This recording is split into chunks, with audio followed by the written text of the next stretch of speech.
This is Mrs. Mahoney's podcast. This is our first one for Unit 6.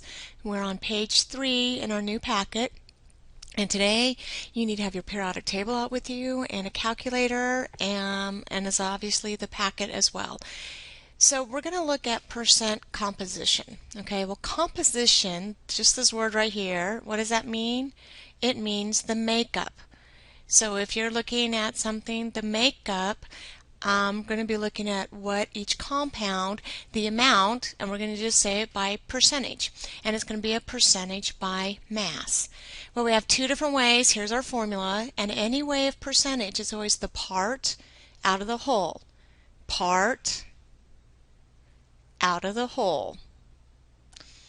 Okay, well if I know actual masses, we'll be using this one. Just take the mass of the element over the total mass of the sample. Well this one, if I do not know the actual mass, we do know a way to find it. We're just going to use the molar mass of the compound. So up here on this one, add the word molar mass of each element. Because it should be the molar mass of just the individual element over the total mass of the compound. Or, this is if I know the actual number, so we're going to do samples of both of these. It would be just the actual mass of the element over the actual mass of the sample. Now one thing about percent composition.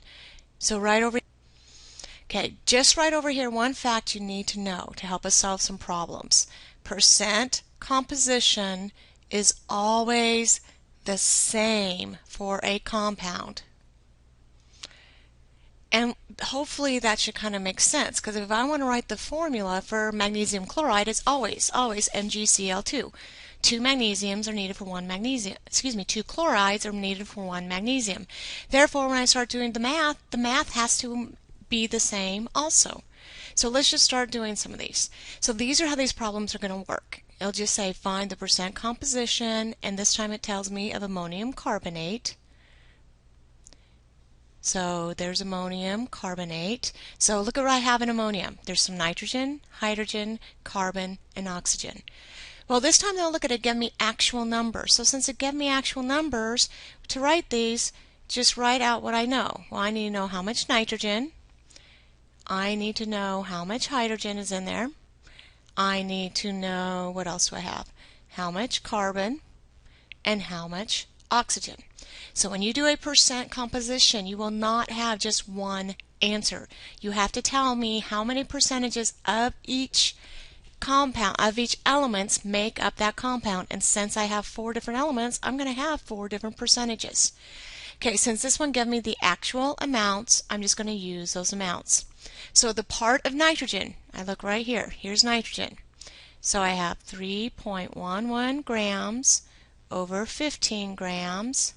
And I'm going to times it by 100. That'll give me a percent of nitrogen. I'm just going to do all the setups first, because then I just like doing all my calculator work at once. So hydrogen. Here's hydrogen. 1.88 grams of hydrogen. And these grams will cancel out. That's why it leaves me a percentage. 1.88 grams divided by 15 grams. Again, times 100 puts it in a percentage. Okay, what's carbon? 4.67 grams.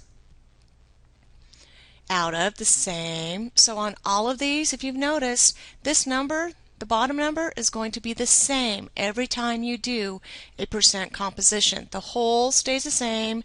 It's only the top that changes. So here's 5.29 grams. Out of, again, 15 grams times 100. Okay, then you just grab your calculator and do the work. So if you punch that in, 3.11 divided by 15 times 100, and you would get, and again, 3 significant figures when I'm doing this, because those have 3, 20.7% nitrogen. And then I had 12.5% hydrogen. I come over here, and I had 31.1% carbon and 35.3% oxygen. Now when you do these, you should realize you have a built-in double check, because if I add up all these percentages, what should it add up to? Yes, you're right. I can hear you all saying 100. Now if I added these, you actually are 96 99.6. The reason for a little bit difference when you have actual numbers, sometimes these are data. And you guys in the lab, data is not always 100%. But I can deal with a 99.6. That's close enough for me for lab data to feel that I have a good percentage. Okay, let's look at number 2. Determine the percent composition of sodium sulfate. Okay, notice the difference. In this one, I just have the formula, but I don't have any actual mass. So I'm going to use my top one. I'm going to use molar masses. I do have a way to know this, and that's why we are calculating molar masses. So that's why we also need the periodic table. 2 sodium, so 2 times 23 plus 32.7 plus 4 oxygens, and the molar mass of this is 142 grams per mole. And again, I'm just going to use the 3 significant figures, figure out this is, unless something pops up, but I'm just going to go ahead and tell you, since there's no numbers, let's just go ahead and choose 3 significant figures when we're doing our work on these percent compositions. So I need to know how much sodium, sulfur, and oxygen. Okay, I had a few technical difficulties, but I'm back now. So let's look again at this sodium sulfate. I have the amount of sodium, so percent of sodium. I have my percent of sulfur, and I want to know how much oxygen.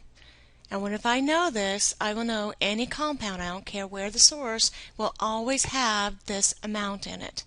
So I'm going to use the total mass of each element using molar masses divided by the mass of the compound. Now when I do this, you can multiply it together, but I like keeping it easy. I look at my sodium. So I have 2 sodiums. The molar mass of each sodium is 22.99, that I'll round up to 23, divided by your 142 times 100.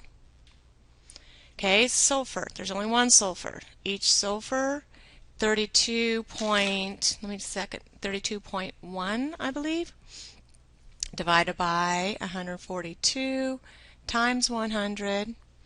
And then last we have an oxygen. And you know what, for sake to make it clear, I'm going to do oxygen over here. There was 4 of them. Each oxygen has a molar mass of 16 divided by 142, and again times it by 100 puts it in a percentage.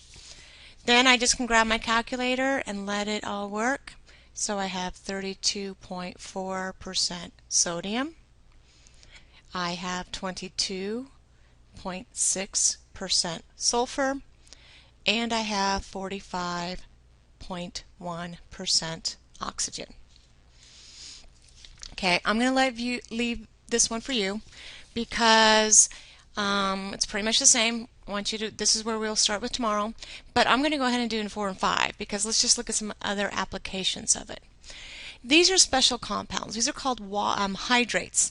Now look at how it's drawn. A hydrate is really an ionic compound that's surrounded by water crystals. So it's a hydrate when it has the water. So if you look at this name, this is just zinc sulfate, just naming that. Hepta, meaning 7. Hydrate, meaning waters.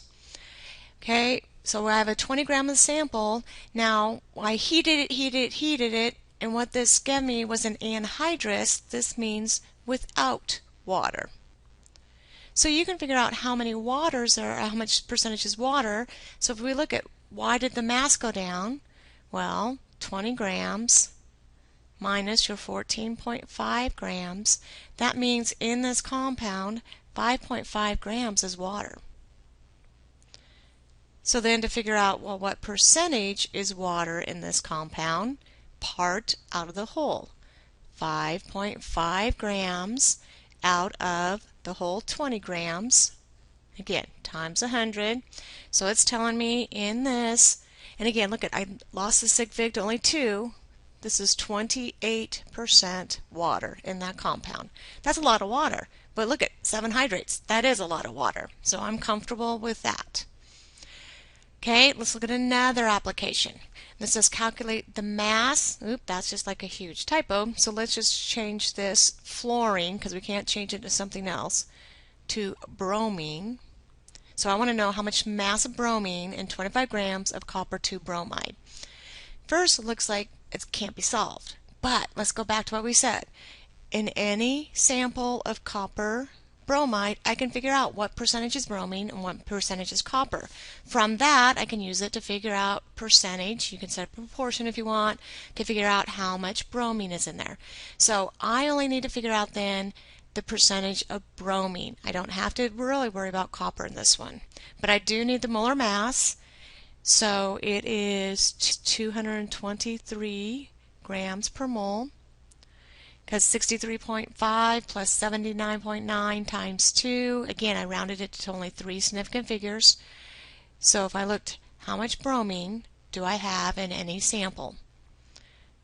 So 79.9 is a mass of 1, but in your compound you have 2 bromines.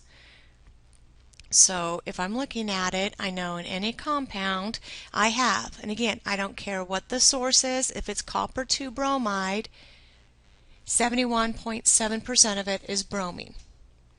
Now when I'm doing a math and doing a percentage, I just know I need to take 25%, I have 25 grams, I want 71% of that, and I get 17.9 grams. This is how I look at a percentage.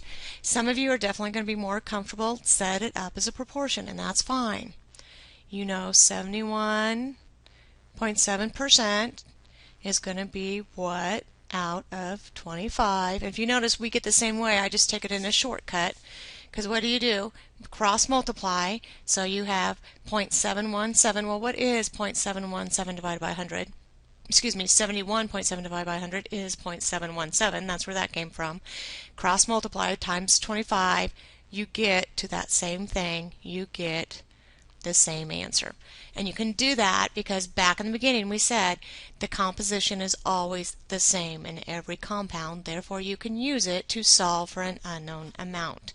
So we're going to be working on these and molar masses and mole calculations tomorrow in class. But again, this is where we're going to start right here on question number 3. Before we go, I just wanted to also introduce you to a new member of my family. You're probably going to be seeing her around for a little bit. Coming up, this is Yeti. Let me move it down to where you can actually see her. There we go. This is Yeti. And Yeti is a Great Pyrenees. We just pretty much adopted her, and her name is Y-E-T-I. If you don't understand the name, you can look it up. But I'm sure you're going to see more of Yeti and Panda in future podcasts. See you tomorrow.